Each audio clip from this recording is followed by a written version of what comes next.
todos y bienvenidos a este devocional. El día de hoy en nuestro plan de lectura nos toca leer Isaías capítulo 38. Si todavía no sigues el plan de lectura, te invito a que lo hagas. El calendario lo puedes encontrar en la librería de la iglesia o bien en nuestras redes sociales. Pero si aún no estás siguiendo el plan de lectura, igual te invito a que te quedes para que escuches lo que Dios tiene que hablarte el día de hoy. Así que vamos a comenzar leyendo el versículo 1 del capítulo 38 de Isaías, que dice así: Por ese tiempo Ezequías se enfermó gravemente y el profeta Isaías, hijo de Amós, fue a visitarlo. Le dio al rey el siguiente mensaje: Esto dice el Señor: Pon tus asuntos en orden porque vas a morir. No te recuperarás de esta enfermedad. Vemos que Ezequías estaba gravemente enfermo y el profeta Isaías le estaba instruyendo para que pusiera en orden su casa, pusiera sus asuntos en orden. Esto es algo que también podemos encontrar en otros pasajes de la Biblia.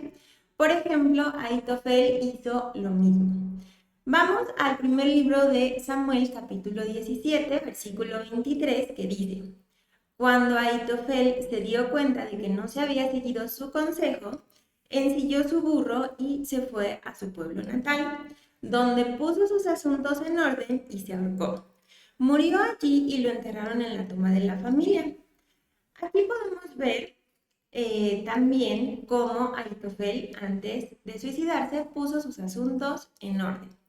Y podemos ver algo que hemos leído ya, no tiene mucho que lo leímos, en el capítulo 2 del primer libro de Reyes, cómo el rey David, antes de morir, comienza a darle instrucciones a su hijo Salomón y pone todos sus asuntos en orden.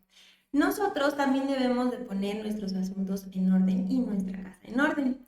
A diferencia de Ezequías y del rey David, pues ellos sabían que ya iban a morir y tuvieron ese tiempo para poner en orden sus asuntos. Sin embargo, nosotros no sabemos ni el día ni la forma en que vamos a morir. Por lo tanto, es muy importante que todos los días pongamos en orden nuestros asuntos y pongamos en orden nuestra casa.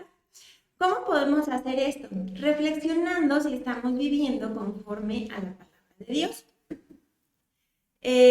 Recordemos que la palabra de Dios debe ser nuestra guía de vida. Ahí podemos encontrar la forma en cómo debemos comportarnos, la forma en cómo debe ser la familia, cómo debe ser la amistad. Ahí podemos encontrar nuestra guía de vida.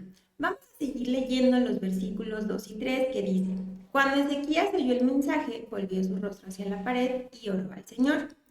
Acuérdate, oh Señor, que siempre te he sido fiel y te he servido con singular determinación, haciendo siempre lo que te agrada. Y el rey se echó a llorar amargamente. En estos versículos podemos notar tres cosas que son importantes. La primera es la reacción que tiene Ezequías al enterarse que va a morir. Y es que lo primero que Ezequías hizo fue orar a Dios. Y muchas veces cuando nosotros pasamos por situaciones difíciles, dejamos a Dios al final. Notemos que Ezequías no fue con sus amigos, no fue con su familia, no fue ni siquiera con el mismo profeta Isaías. Ezequías fue directamente con Dios. Y eso es algo que nosotros tenemos que aprender a hacer, a ir directamente con Dios y a darle a Dios el primer lugar en nuestras vidas. La segunda cosa es que la oración de Ezequías, si la analizamos bien, se centra en sus propios méritos. Él se está autojustificando delante de Dios. Y en su tiempo, esa oración era válida. ¿Por qué? Porque recordemos que Ezequías vivía bajo el antiguo pacto. Recordemos que en ese antiguo pacto Dios enviaba bendiciones por obediencia y también enviaba maldiciones por desobediencia. Si ustedes quieren saber más acerca de esto, los invito a que lean Levítico capítulo 26 y Deuteronomio capítulo 28. Sin embargo, esto no aplica para nosotros porque nosotros ya no vivimos bajo ese nuevo pacto. Ahora nosotros vivimos bajo un nuevo pacto. ¿Qué significa vivir bajo el nuevo pacto? Bueno, vamos a ir a Gálatas, capítulo 3, versículos 13 y 14. Y dice: pero Cristo nos ha rescatado de la maldición dictada en la ley. Cuando fue colgado en la cruz, cargó sobre sí la maldición de nuestras fechorías. Pues está escrito, maldito todo el que es colgado en un madero. Mediante Cristo Jesús, Dios bendijo a los gentiles con la misma bendición que le prometió a Abraham, a fin de que los creyentes pudiéramos recibir por medio de la fe al Espíritu Santo prometido. Esto quiere decir que Cristo ya pagó por nuestros pecados en la cruz. Por lo tanto, nosotros debemos orar no en nombre de nuestros méritos o de las cosas buenas que hemos hecho, como lo hizo Ezequías, sino en nombre de Cristo Jesús. La tercera cosa que notamos en la oración de Ezequías es que él se echó a llorar. Y muchas veces pensamos como cristianos que expresar nuestras emociones pudiera significar falta de fe. Pero aquí nos damos cuenta que Ezequías no tenía falta de fe. Sin embargo, al enterarse que iba a morir, pues es una reacción natural el llorar. Y a lo largo de la palabra podemos ver cómo Dios nos va hablando acerca de las emociones y de la forma correcta de expresarlas. Vemos como, por ejemplo, en Jueces, capítulo 16, versículo 25, nos habla de la alegría, también nos habla de la tristeza en el primer libro de Samuel, capítulo 1, versículo 18, nos habla de la angustia en la segunda carta a los Corintios, capítulo 9, versículo 7, y así a lo largo de su palabra nos va hablando de las emociones. Vamos a leer por último los versículos 4 y 5.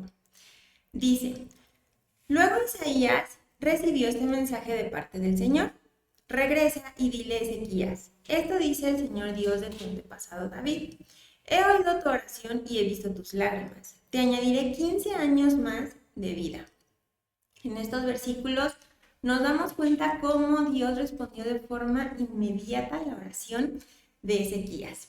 Y aquí es muy importante que nosotros tengamos en cuenta que la palabra que Dios le dio a Isaías, pues no es una palabra falsa, ¿verdad? Ezequías sí murió, no tan pronto, pero al final sí murió.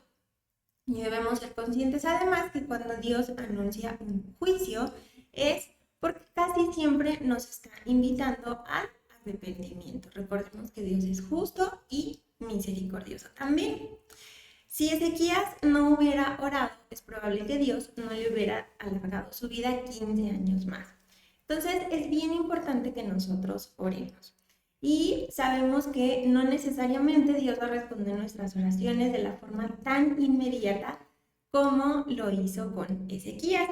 Sin embargo, debemos recordar en quién tenemos puesta nuestra esperanza, que es en Cristo Jesús. Vamos a leer Filipenses 4:6, que dice, no se preocupen por nada, en cambio oren por todo. Díganle a Dios todo lo que necesitan y denle gracias por todo lo que Él ha hecho. Así que los invito a que pongan en orden su casa y a que no dejen de orar y poner a Dios en primer lugar. Deseo que tengan una excelente y bendecida semana.